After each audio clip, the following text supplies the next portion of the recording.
Hi guys, welcome to A Life with Kate. My name is Kate Adiogun, an entertainment anchor, yes, but today we're going deeper than red carpets or trending hashtags. We're asking a bigger question. In 2026, is cancel culture about accountability or is it performance? Because lately it feels like people don't just make mistakes, they trend for them. Where did cancel culture even come from?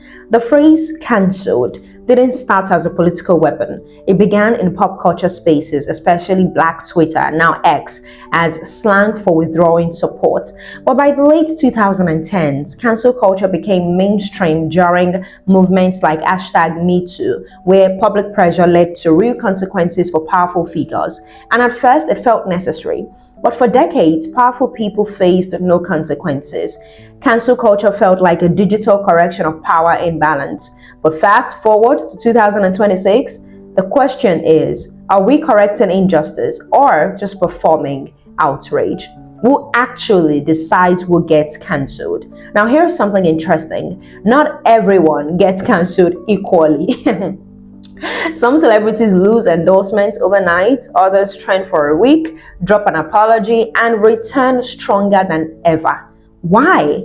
Because cancellation is not just about morality, it's about economic value, audience loyalty, brand partnerships, algorithm momentum, right? In reality, brands often decide faster than the public. So when sponsors pull out, careers starts shaking. When sponsors stay silent, outrage fades. So who really cancels people, guys?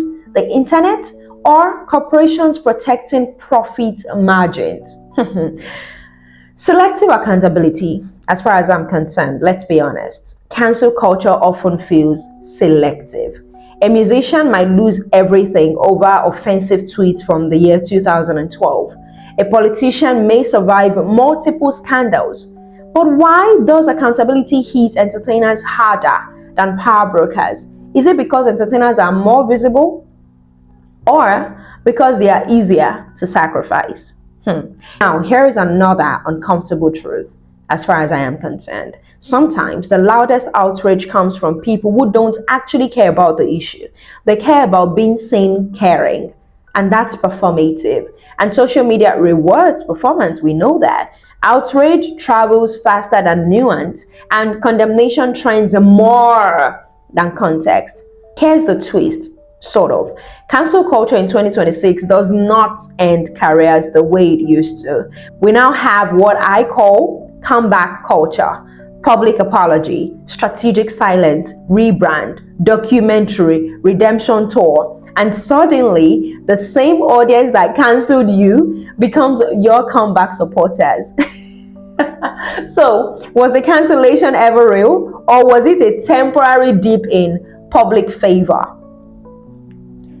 In many cases, cancellation is no longer a full stop. It is a rebranding strategy. That's controversial, but let's see if we can talk about it a little bit, right? Quick case breakdown thinking. If someone apologizes and changes behavior, is that growth or damage control? Should past mistakes follow someone forever? Is there a difference between criminal behavior and offensive speech? Can society demand accountability without demanding permanent exile? Because there is a difference between consequences and social execution. So, I think that cancel culture started as a tool of accountability, but in 2026, it now feels like a spectacle. The outrage cycle is predictable: scandal, viral clip, think pieces, apology, silence, comeback. And sometimes the audience moves on faster than the lesson sinks in. So, we have to ask, are we building a culture of responsibility or are we building a culture of reaction? Now, I want to hear from you. Is cancel culture still powerful or is it losing its impact? Have we confused accountability with humiliation? Or do you think that public pressure is still necessary to hold powerful people accountable? Let's talk about it respectfully. Drop your thoughts in the comments. If this made you think, share it. And if you disagree, even better, let's talk about it. Thank you so much for watching. Don't forget to like, drop a comment, share, and subscribe to E Life with Kate. My name is Kate Adiogun, and I'll see you in the next one.